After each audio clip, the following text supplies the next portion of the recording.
একটি সুন্দর ইসলামিক গল্প নবী ইউনুস আলাইহিস সালাম এর ধৈর্য। আসসালামু আলাইকুম প্রিয় দর্শক, আশা করি আল্লাহর অশেষ রহমতে আপনারা সবাই ভালো আছেন। মহান আল্লাহ তাআলা মানব জাতির কল্যাণে অনেক নবী রসুল প্রেরণ করেছেন। তাদের জীবনের প্রতিটি অধ্যায়ে রয়েছে আমাদের জন্য শিক্ষা। আজকের গল্পটি এমন এক নবী যিনি ছিলেন অসীম ধৈর্যের প্রতীক। তিনি হলেন ইউনুস আলাইহিস সালাম।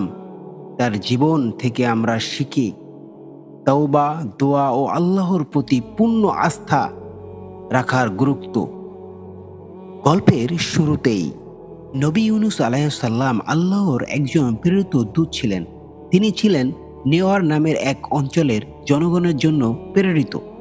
নেওয়ার লোকেরা ছিল মূর্তির উপাসক এবং আল্লাহর একতাবাদে বিশ্বাস করত না। ইউনুস আলাইহিস সালাম তাদের সত্য পথে ডাকার জন্য বারবার চেষ্টা করেন। তিনি তাদের বোঝান যে আল্লাহ এক এবং মূর্তি উপাসনা থেকে ফিরে আসতে হবে। কিন্তু নেওয়ার লোকেরা তার কথা শোনেনি, বরং তারা তাকে নিয়ে উপহাস করত। ধৈর্যের পরীক্ষা ছিল এমন যে অনেক বছর ধরে চেষ্টা করেও সফল না হতে পেরে ইউনুস আলাইহিস সালাম রেগে গিয়ে শহর ছেড়ে চলে যান।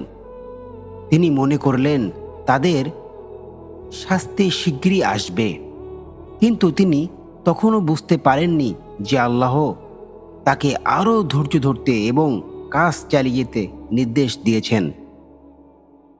নবী ইউনুস আলাইহিস সালাম যখন শহর ছেড়ে চলে যান, তিনি একটি জাহাজে উঠে বসেন। জাহাজটি গভীর সমুদ্রে চলতে শুরু করে। হঠাৎ সমুদ্রে তুফান শুরু হয়ে যায়। জাহাজের লোকেরা ভয় পায় এবং বলে, আমাদের মধ্যে কেউ একজন ভুল করেছে, তাকে জাহাজ থেকে নামাতে হবে, নইলে আমরা বাঁচব না। তখন তারা লটারির মাধ্যমে নির্ধারণ করলেন কে এই জাহাজ থেকে নামবে। লটারিতে বারবার ইউনুস আলাইহিস সালাম এর নামেই আসতে থাকে। তিনি বুঝতে পারলেন না এটি আল্লাহর ইচ্ছা। ইউনুস আলাইহিস সালাম সমুদ্রের পানিতে ঝাঁপ দেন। তখন এক বিশাল মাছ তাকে গিলে ফেলে। ইউনুস আলাইহিস সালাম মাছের পেটে বন্দী হয়ে যান। অন্ধকার গভীর ও ভীতিকর সেই পরিস্থিতিতে তিনি নিজের ভুল বুঝতে পারেন। তিনি আল্লাহর কাছে ক্ষমা চান এবং একটি বিশেষ দোয়া করেন, লা ইলাহা ইল্লা আনতা সুবহানাকা ইন্নী কুনতু মিনাজ জালিমিন। অর্থ, তুমি একমাত্র ইলাহ, তুমি পবিত্র, আমি অবশ্যই অন্যায়কারীদের অন্তর্ভুক্ত। ইউনুস আলাইহিস সালাম আল্লাহর কাছে কাঁদতে থাকেন এবং বারবার দোয়া করেন। আল্লাহ তার তওবা গ্রহণ করেন। এরপর মাছটি তাকে মুক্ত করে দেয় এবং তিনি তীরে এসে পৌঁছান। তীরে এসে ইউনুস আলাইহিস সালাম বুঝতে পারেন যে ধৈর্য আল্লাহর উপর আস্থা রাখা কতটা গুরুত্বপূর্ণ। তিনি আবার নিয়নের জনগণের কাছে ফিরে আসেন এবং তাদের সত্য পথে ডাকেন। এবার তারা তার কথা শুনে এবং আল্লাহর একতা বিশ্বাস স্থাপন করেন। নবী ইউনুস আলাইহিস সালাম এর এই গল্প আমাদের শেখায়, জীবনের যতই কঠিন পরিস্থিতি আসুক, ধৈর্য হারানো উচিত নয়। আল্লাহর রহমতে অবশেষে আর তার কাছে ফিরে গেলেন। তিনি সব ভুল ক্ষমা করে দেন। এই গল্পটি আমাদের জন্য দোয়া ও তওবা গুরুত্ব অনুপ্রেরণা। একটি শিশু বা বড়দের সবাইকে শিক্ষা দেয় যে আল্লাহর ইচ্ছার প্রতি আস্থা রাখা ও ক্ষমা প্রার্থনা করা কতটা মূল্যবান। নবী ইব্রাহিম আলাইহিস সালাম ও তার একনিষ্ঠ ঈমানের গল্প। ইসলামের নবী রসুলদের মধ্যে ইব্রাহিম আলাইহিস সালাম এর জীবনে এক অনন্য দৃষ্টান্ত। তার জীবনও ছিল একনিষ্ঠ ঈমান, ত্যাগ ও আল্লাহর প্রতি নিঃস্বার্থ ভালোবাসার প্রতীক। এই গল্পটি তার জীবনের একটি অবিস্মরণীয় অধ্যায়। তার পিতার সাথে মূর্তি পূজা নিয়ে নিবন্ধ এবং আল্লাহর পথে সত্যিকারের সাহস দেখানোর ঘটনা। ইব্রাহিম আলাইহিস সালাম এমন একটি সমাজে জন্মগ্রহণ করেন যেখানে সবাই মূর্তি পূজা করত। এমনকি তার নিজের পিতা আজহার ছিলেন একজন বিখ্যাত মূর্তি নির্মাতা। ছোট থেকেই ইব্রাহিম আলাইহিস সালাম এসব মূর্তি পূজা বিরোধিতা করতেন।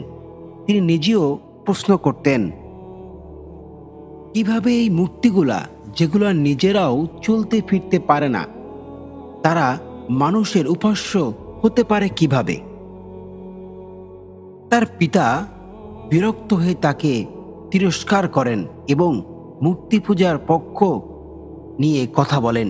কিন্তু ইব্রাহিম আলাইহিস সালাম তখন সত্যের পথে থেকে সরেনি বা সরে যায়নি। আর শহরে একটি বড় উৎসব অনুষ্ঠিত হয়। সব মানুষ শহরের বাইরে চলে যায়। ইব্রাহিম আলাইহিস সালাম এই সুযোগে মন্দিরে প্রবেশ করেন, যেখানে বিভিন্ন মূর্তি সাজানো ছিল। তিনি একটি কুড়াল নিয়ে সব মূর্তি ভেঙে দেন, শুধু বড় মূর্তিটি রেখে দেন। কুড়ালটি সেই বড় মূর্তির গলায় ঝুলিয়ে দেন।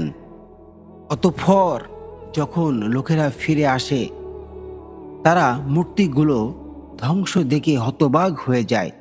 তারা বলে, এই কাজ নিশ্চয়ই ইব্রাহিম আলাইহিস সালাম করেছে। সে তো আমাদের উপাস্য নিয়ে তিরস্কার করে। আর তারা এটাও বলে যে ইব্রাহিম তো আমাদের সাথে উৎসবে যায়নি, ইব্রাহিম তো এখানেই ছিল, আর এই কাজ মনে হয় ইব্রাহিমই করেছে। যাও, ইব্রাহিমকে খুঁজে ডেকে আনো। অতঃপর তাকে ডেকে এনে জিজ্ঞাসা করা হয়, তুমি কি আমাদের মূর্তিগুলো ভেঙেছ? ইব্রাহিম আলাইহিস সালাম বুদ্ধিমত্তার সাথে উত্তর দেন, আমি কেন ভাঙব? তোমাদের বড় মূর্তিটা হয়তো ভেঙেছে, তার কাছে জিজ্ঞাসা করো, যদি সে কথা বলতে পারে। লোকেরা তখন বিরক্ত হয়ে, কারণ তারা জানত মূর্তিগুলা কিছুই করতে পারে না, কিন্তু তারা নিজেদের ভুল স্বীকার করে না। ক্রোধে ফেটে পড়ে। তারা সিদ্ধান্ত নেয় ইব্রাহিম আলাইহিস সালামকে শাস্তি দিতে হবে। তখন সবাই মিলে একটি বিশাল আগুন তৈরি করে। তারা ইব্রাহিম আলাইহিস সালামকে সেই আগুনে ফেলে দেয়, কিন্তু